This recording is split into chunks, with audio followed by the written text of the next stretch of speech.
for coming along and showing some interest in what we've spent a lot of time and, I'd like to say tears as well in some instances. What we're presenting today didn't just happen overnight, so a lot of hard work went into it. So coming from Magill's perspective, we had a 6-7 class and a Year 7 class collaborating with 2 Year 8 classes.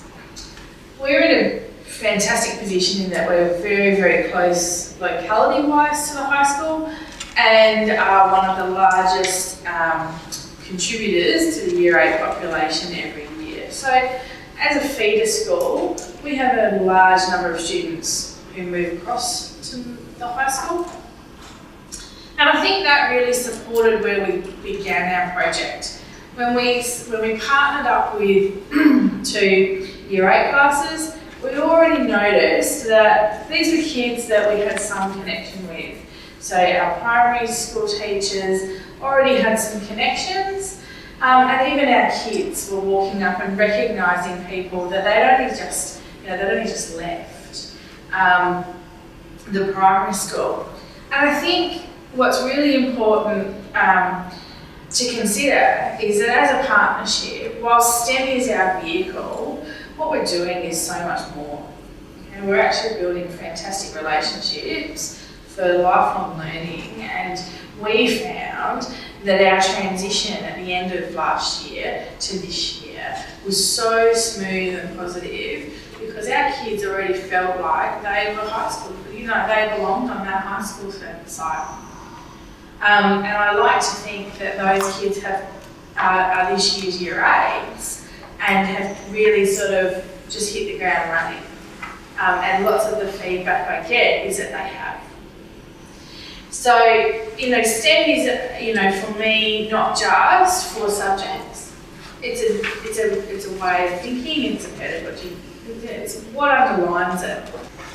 In terms of the learning curve, of course, there were challenges. You can't just ask kids to work together without putting some hard work in behind it. We had established connections from previous years of teaching. However, we didn't know all the kids.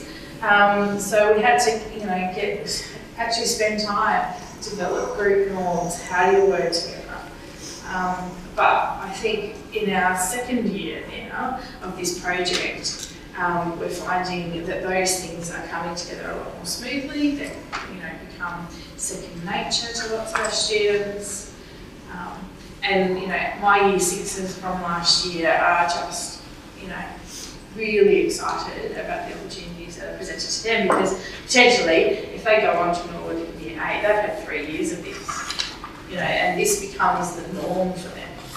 We would love it to be that way.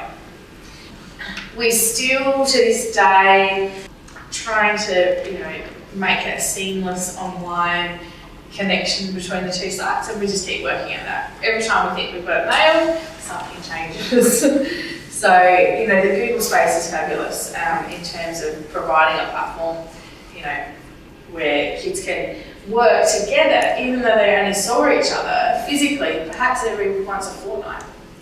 So, depending on how closely, or tightly compacted your project is, we wanted our kids to not just see it as something I do every 2 weeks when I go to the high school. This was continued learning, continued communication, continued feedback between group members.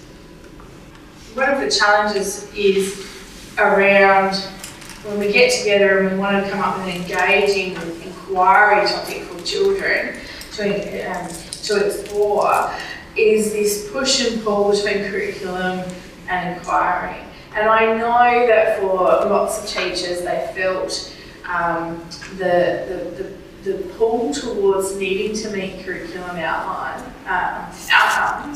and how do we still do that in an inquiry-based approach? And that's where those dispositions documents and working. That's why we spent so much time coming up with those documents, because you really had to look for, I guess, how the kids were working to then tick some boxes and be able to assess how they had gone and how successful the task had